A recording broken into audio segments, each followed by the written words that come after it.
The floor of the sleeping room was cottonwood plank, laid green, and shrunk since. And through the gaps in it, Helena Ratzlaff could hear 12 animals breathing. She had been awake since the wind turned. It turned a little after 10 on the evening of the 6th of January, and it did not come on the way the last one had. That one arrived shouting. This one came in low and level and kept getting lower, the way a thing does when it means to stay. Under the floor, the cattle shifted and set themselves down again. A chain went slack against a manger ring. Warm air came up through the seams and brought the smell with it. Hay, hide, dung, the sour sweet of wet animals in a shut room. That smell was the whole argument against her, and 2 of her neighbors had made it to her face, in different words, for different reasons. The baby was 14 months old, and slept in a crate against the oven wall with her fists up beside her ears. There was no timber in that country, not a stick worth burning for 40 miles. Everything that went into that oven they had grown themselves, and once it was gone until July. So the heat coming up through her floor was not a comfort. It was the plan. 11 miles west on open grass, Emmett Dowd had something near 400 head standing out in it. He had reasons, good ones, on paper. They come up again later. By the time the wind quit, most of them were dead. The first week of January 1886 took roughly 3/4 of the cattle in Kansas, killed close to 100 people, and finished the open range as a way of doing business in about 160 hours. The reason one house on that road came through it whole is a thing most people would rather not think about while they're eating. Stay with me anyway, because here's the part that took me longest to get straight. The thing that made her house warm and the thing that made her neighbors refuse to come past the kitchen were not 2 different things. They were the same thing. What was under her floor was 12 animals, and that's the whole of it. That's the trick. There is no second half. A cow standing in a stall throws off heat all day and all night, and never once asks you for firewood. Put 10 or 12 of them in a room. Put the room underneath your bedroom. Leave the seams in the floor open, and you have heat you did not pay for. Every family on that road could have done it. It isn't difficult, it isn't secret, and it wasn't new in 1886. It wasn't new in 1686. What stopped them is the part you already guessed. You have to live over it. So the question in this video isn't how the house worked. We'll get to how the house worked, and there's more to it than the animals. The question is why one woman on that road was willing to smell like that from October to April when nobody else in the county would. The answer starts on a train out of Odessa, and it isn't what you'd expect because she didn't choose it. She inherited it. Helena was 6 that summer. Her family were Mennonites out of the Molochna colony on the steppe north of the Black Sea, farming there since Catherine's day under a written promise that their sons would never be made to soldier. In 1870, the Russian government took the promise back. 4 years later, whole villages picked up at once. Something over 1,000 of them came into central Kansas because the Santa Fe had land to sell and a man in the land office who spoke German. They brought their wheat in the seams of their trunks, hard red winter wheat out of the Crimea, packed in with the linens, and it did better in Kansas than anything the Americans were planting. People will tell you those families made the Kansas wheat crop, which is a bigger claim than I want to make. What isn't in dispute is that they stepped off the train already knowing how to farm a place with no trees on it. Her grandfather's house on the steppe had the animals at one end and the family at the other, one roof over both, a single door between. Her mother's house was the same. Go back further into the low country the Mennonites came out of before Russia, and you find the same building in oak and brick, older than anybody's records. A house with a buyer stuck onto it. There's a plain English word for it that nobody uses anymore. Housebarn. That first Kansas winter, the newcomers were put up in long communal sheds, 40 and 50 people to a building, and a good many dug into the ground for the first year the way the Russians had taught them. Helena remembered it the way you remember being small and cold. She remembered her mother pushing straw into a stove. Not wood, straw. Now, here's a thing that doesn't survive into the picture book version of the prairie. There was no fuel in central Kansas. The cottonwood along the creeks was gone inside a decade, cut for houses and corrals, and then burned. Coal came by rail and cost money a wheat farmer had in October and not in February. What those families had, in enormous quantity, was the straw off their own wheat, and they had a stove built for it. A low brick oven set into the wall between two rooms fed twisted straw through an iron door, pushing its heat into the brick and out of the brick slowly, all night, into both rooms at once.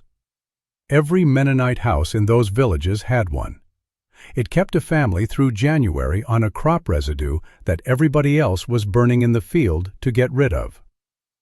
Helena married Abram Ratzlaff in 1871 in Russia. She was 26 by the time they had land of their own. Abram was a decent farmer and an easy man, which is a different thing from a soft one. He did what she asked about the house, and then he took the talk about it in town, which cost him more than it ever cost her. By the fall of 1885, they had a boy of 11, Heinrich, who had started signing himself Henry on his school slate and hadn't told his father yet, and a girl of 14 months. Small, not sickly exactly, small, and quick to go blue about the mouth when a room got cold. The Ratzlaff place sat where a shallow draw ran down toward a creek, and the ground fell away 5 or 6 feet over the length of a long building. That fall was the only feature that piece of land had. It decided everything. The house went up as one long rectangle under one unbroken roof laid along the slope, living end at the high side, stable end at the low side, cut back into the bank so the animals stood a good 3 feet below the level of the kitchen floor, earth packed against the outside wall to the height of a man's chest. One door between the two ends. That door was the whole argument in physical form. Everything the neighbors objected to came through it, and so did everything that kept her children alive.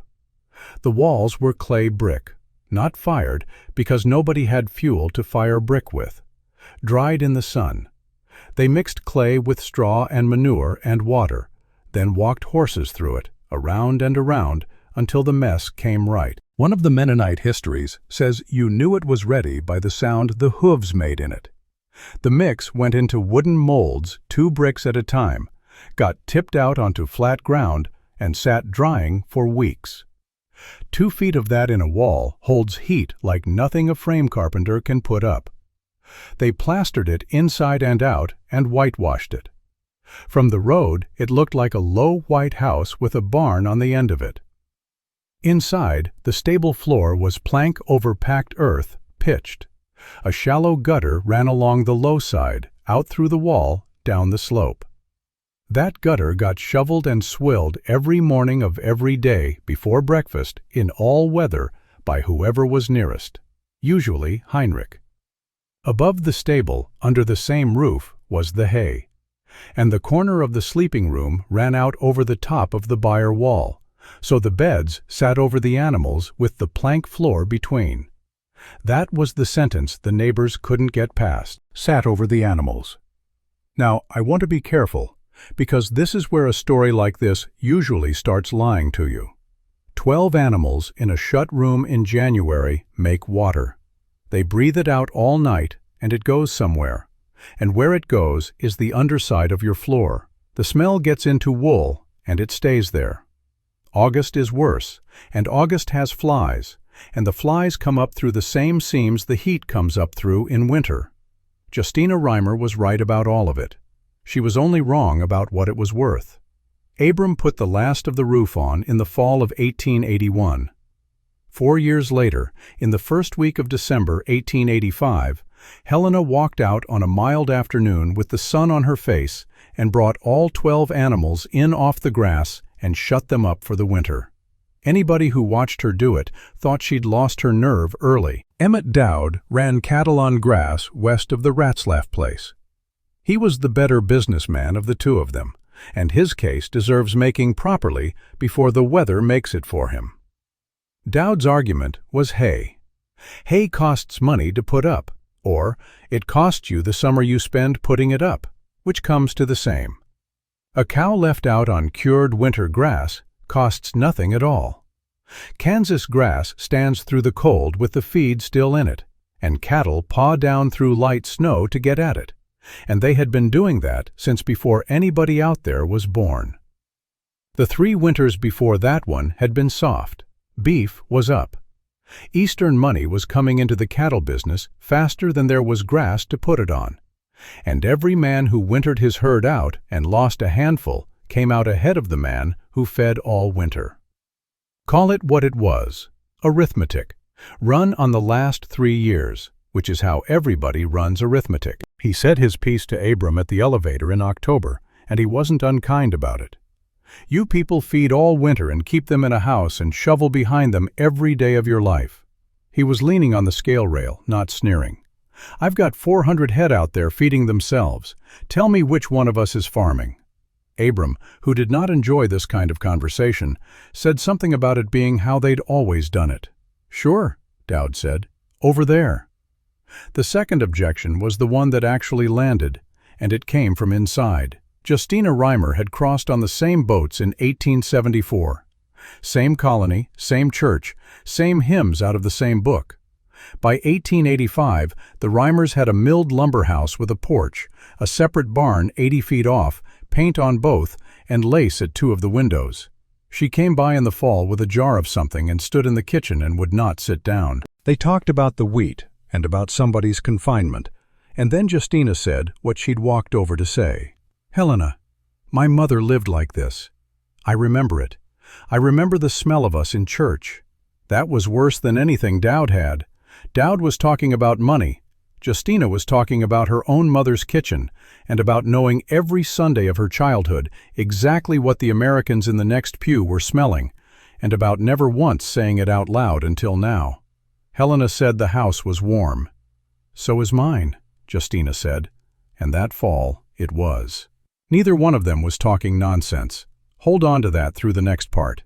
Nobody in this story is stupid, and if you like your history that way, people making perfectly reasonable decisions and then finding out what the weather thinks of them, that's most of what we do here. December of 1885 was mild across the plains.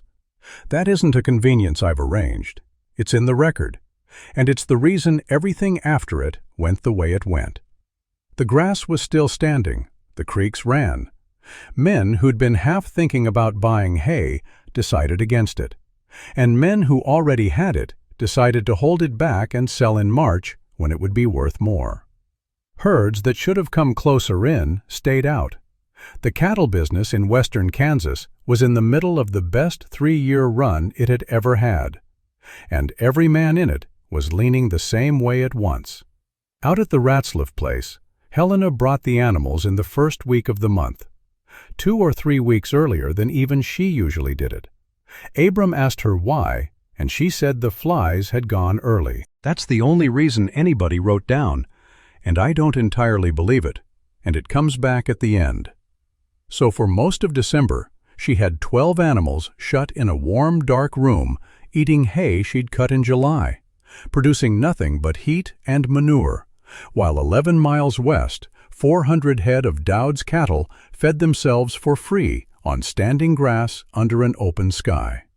4 weeks running, he was right and she was wrong, and everybody on that road could see it. Heinrich took some of it at school. 11-year-olds are efficient about that sort of thing. He came home one afternoon in the middle of the month and asked his mother, in English, whether they were poor. She told him to go shovel the gutter. On the last day of the year, people up and down the plains noticed the sky go a strange color in the afternoon, purple and yellow along the horizon, and nobody could account for it. That's in more than one account. Nobody did anything about it. Not one person in 100 miles brought a cow in on the strength of that sky.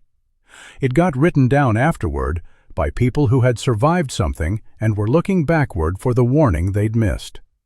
Helena's animals were already inside. They'd been inside 3 weeks. She was early every year, whether it paid or not, and this happened to be the year it paid. The first blizzard came in around noon on New Year's Day. It started as snow with a north wind behind it, and it did not stop for 36 hours. At the weather station out in Dodge City, they measured 7.5 inches and a steady wind out of the north-northwest, and by the morning of the 3rd, the thermometer read 12 above. That's the official version, taken by a man with instruments in a town. Out on the farms, it meant something plainer. By mid-afternoon on the 1st, you could not see the barn, and if yours stood 80 feet across the yard, you might as well not have had one. The Ratzlaffs did not go outside for a day and a half. There was nothing out there. Everything alive on that place was already under the roof they were sitting under. And for the first day, it worked exactly the way it was built to work. The oven took twisted straw. The stable took nothing at all. 12 animals stood below the floor in a 2-foot clay room dug into a bank and threw off heat the whole time without being fed a stick of fuel. And it came up through the plank seams and held the sleeping room livable, while the wind stripped the yard to bare grass in patches and piled snow 8 feet against the north wall. Then, somewhere in the second night, it started to go wrong. Helena had done what anybody would do, banked and stuffed and sealed every gap she could reach, hay in the eave, sacking at the byre door, a rolled quilt at the foot of the stairs. Keep the heat in. It's the instinct, and it's the wrong one, and she knew it was the wrong one and did it anyway, because the baby's crate stood 6 feet from a north wall. An animal doesn't only give off heat, it gives off water, and it gives off the sharp stuff that comes up out of standing manure, and in a sealed room, those have nowhere to go. Around midnight, the underside of the sleeping room floor began to run. Not damp, running. Condensation coming off cold plank in beads and going down the wall, the straw in the eave taking it up, and the room turning from cold and dry into warm and wet in about 2 hours. Then the smell changed. Anybody who's opened a shut-up stable in the morning knows the one I mean, the one that catches at the back of your throat. Tina started coughing a little after 1. Nobody wrote down what Helena thought in the next few minutes, and I'm not going to make it up for her. What she did was go down the stairs into the byre in the middle of the worst night of that winter and knock the sacking out of the vent slot at the low end. Then up on a chair at the far gable to open the eave, and then stand there in the dark while 36 hours of stored heat went out of her house into a blizzard. Because the house barn doesn't work by being shut tight. It works because air moves through it slowly and never stops. Low in at the byre end, out high at the far gable, and everything the animals give off goes up and along with it. The water goes, the ammonia goes. Most of the heat stays because the heat keeps arriving. The animals never quit. She knew that. Her grandfather's house had a slot at each end, and she'd grown up looking at them. She'd just spent a night finding out what they were for. By the morning of the 3rd, the wind had dropped. The room was cold and dry and stank a good deal less, and the baby's cough had loosened into something that sounded like an ordinary cold. Helena went out at first light to count what was standing. Everything was standing. What came next is the part of that week that killed people. The 3rd, the 4th, the 5th. High cold sun, no wind, snow lying hard and bright enough to hurt to look at, and the whole county outside at last finding out how bad it had been. In central Kansas, the answer was bad and survivable.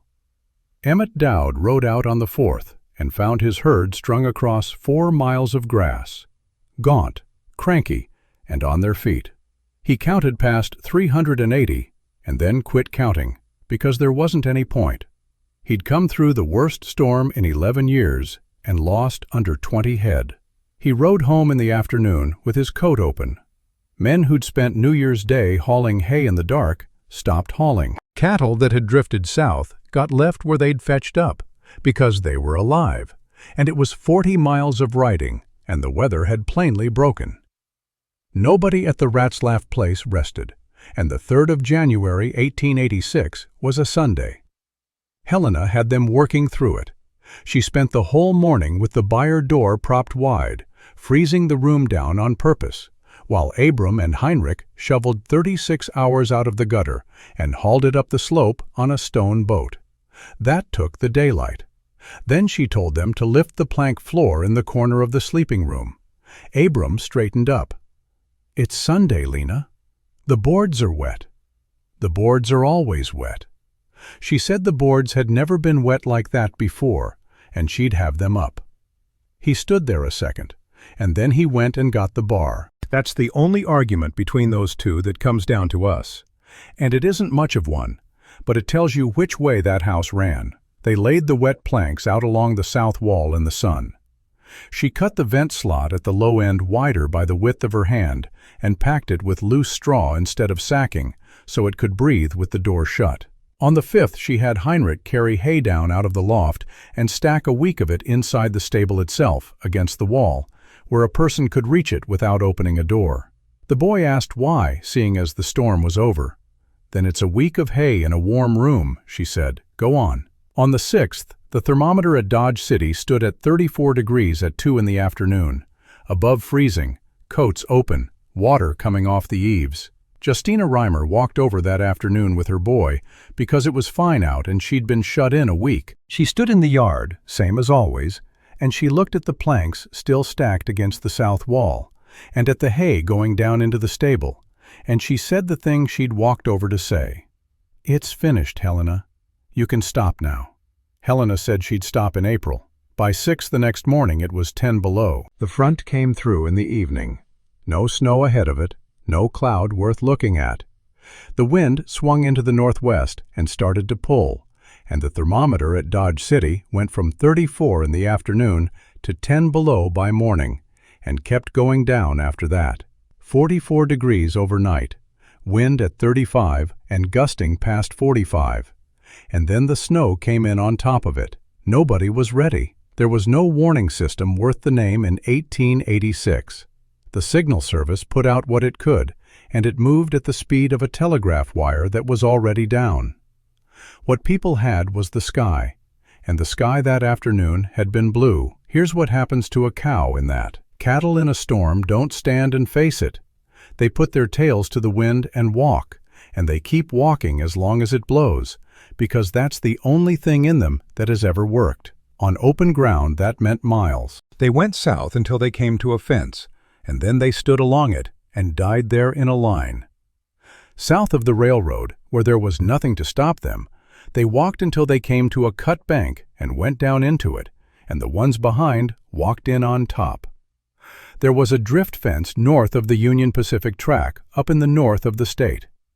Afterward, men said you could follow it east into Colorado, walking on bones the whole way. That's the kind of thing people say. It's also in more than one account, and nobody who was out there ever wrote in to correct it. The 380 head Dowd had counted on the 4th started south somewhere around 9 that night, and they came past his place to do it. He heard them go. That's the part he told, on the rare occasions he told any of it. Lying in his own bed in the dark, listening to his entire living walk past the house, and not one thing he could do about it that wouldn't have killed him inside a mile. 11 miles east, Helena Ratzlaff got up twice that night. The first time to shift the crate 18 inches further off the north wall. The second time to go down the stairs without a lamp and put her hand flat over the slot at the low end, to feel whether the air was still moving through it. It was. In low at the byre end, out high under the roof, and the building breathing slow around 12 animals that had nowhere to walk to. She went back up and lay listening to the floor, and this time she knew exactly what she was listening to. Nobody in that house went outside for 2 days. Nobody needed to. So let's do the physics, because it's simple, and the simple part is why nobody copied her until it was too late. 4 things going on in that building, none of them clever. Start with the animal itself. A cow is a furnace nobody has to light. She's running a fire in her belly around the clock, and the heat comes off her whether anyone wants it or not. Modern figures put a full-grown dairy cow somewhere between 3.5 and 6,000 BTU an hour, depending on her size and her feed. I have to flag that number. Those are today's cattle, and a modern dairy cow is a much bigger animal running much hotter on much better feed than anything standing in a Kansas byre in 1886. Cut the figure in half and you're closer. Cut it again if you want to be careful. Even at the bottom of that range, 10 or 12 animals under your floor put out heat on the order of a household stove burning hard. And unlike the stove, they never go out, and nobody gets up at 3 in the morning to feed them. That was the trade. She spent her summer cutting hay, so her winter wouldn't need fuel. Then there's the direction heat travels, which is up, and she built a house to catch it on the way. Stable at the bottom, cut into the bank. Living room above and behind. Plank floor between. Seams open. Everything those animals threw off went straight into the room where the people were, instead of out through a barn roof 80 feet across a yard. Justina Reimer's barn was warm that January too. It just wasn't warm anywhere near her children. The ground did the next part. The stable floor sat 3 feet down with the bank packed against the outside wall to chest height. Below the frost line, the earth stays a few degrees above freezing all winter, whatever the air is doing, and it will not let the room above it get colder than that. Same principle that kept a certain Norwegian widow's carrots firm in a Dakota cellar in 1881. If you've been here a while, you know the one. 2 feet of dried clay did the rest. Adobe is slow. Slow to warm and slow to give it back. And what that means in practice is that a 44-degree drop overnight reaches the inside of the house sometime the following afternoon, weakened if it gets there at all. The fourth thing decided the week, and it's the one nobody thinks of. The animals were being saved too. Dowd's cattle didn't die of cold exactly. They died of walking.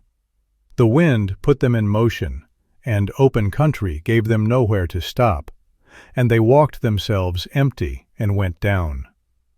An animal standing in a dark stall with hay in front of it doesn't walk. Nowhere to go, no reason to try. That's what turns this from a trick into a bargain.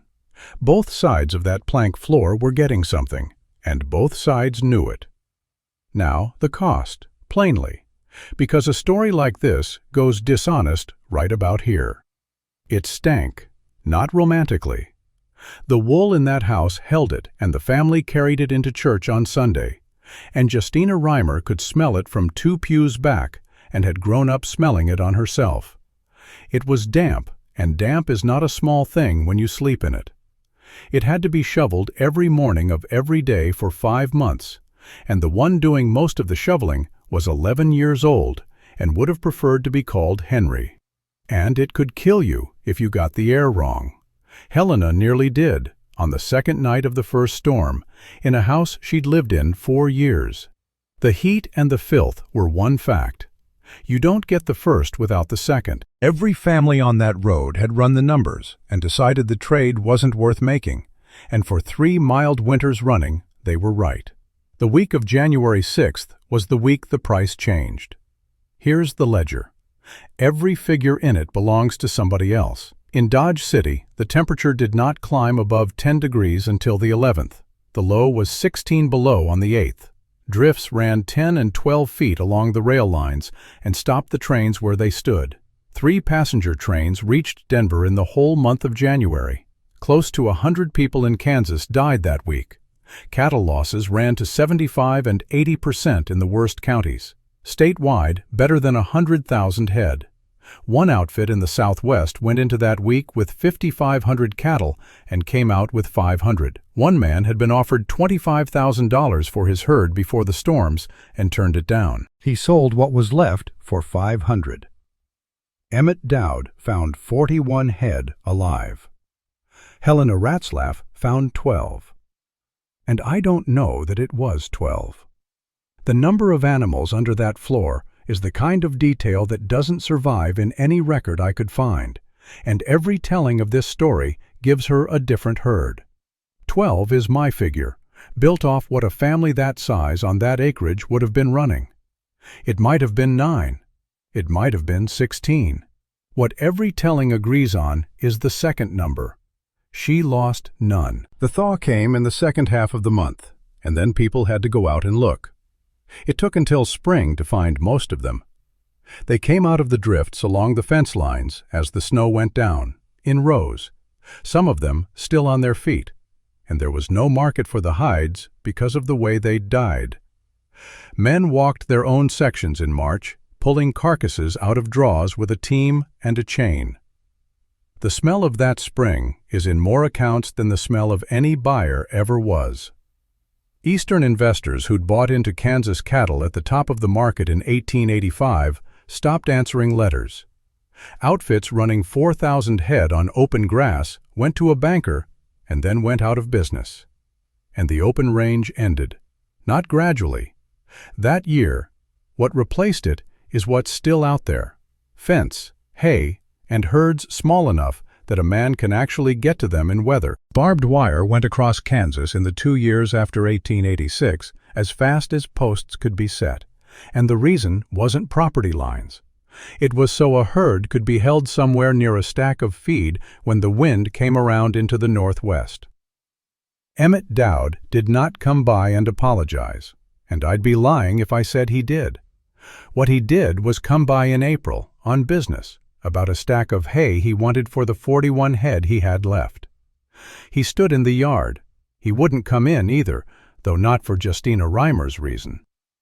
He looked at the long white building with the smoke coming out of the middle of it, and the door at the low end standing open, and a boy shoveling out the gutter. What he said was, "How much of it are you cutting this year?" Helena told him. He nodded and said he'd take what she could spare. Then he stood there another minute and said, "The thing I can't get past is that they fed you all winter and ate what you'd already grown." That's as close as he ever came. It was close enough. She sold him the hay. Justina Reimer kept her frame house and her separate barn, and so did nearly everyone. Nobody in central Kansas pulled down a good house in 1886 to go back to living over the cows. That isn't what happened. But things changed on that road, and they changed small and specific, which is how you know it was real. A man 2 sections over dug the north end of his barn into the slope of a draw that summer and banked the earth against it to the height of his chest. Somebody else knocked a door through the wall between his stable and his tack room and started keeping the milk cows on the house side. The Reimers built a windbreak and moved the calving pens 60 feet nearer the kitchen. Nobody called any of that copying Helena Ratzlaff. It just quietly turned into the way things were done, and inside a generation, nobody remembered there'd ever been an argument about it. One more thing, and then I'll let it go. She brought the animals in the first week of December, weeks earlier than usual. Abram asked her why, and she said the flies had gone early. I don't think that's the whole answer, and I haven't got a better one. She never gave one. There were people out there who watched how the stock behaved and how the ground froze and which way the birds went, and who didn't talk about it much, because talking about it made you sound like a fool right up until the week it made you sound like a prophet. 50-odd winters, and every one of them she brought the stock in before she had to. 49 times it cost her hay for nothing. Then there was this one. The people here are a reconstruction. The building is real. The storms are real. The numbers belong to somebody's records, and the family is put together out of how those families lived. Where I don't know a thing, I've said so.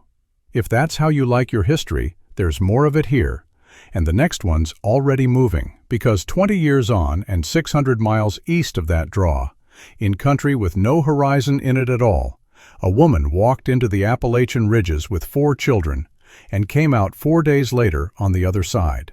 No compass, no sun the whole time, but that's a story for another night.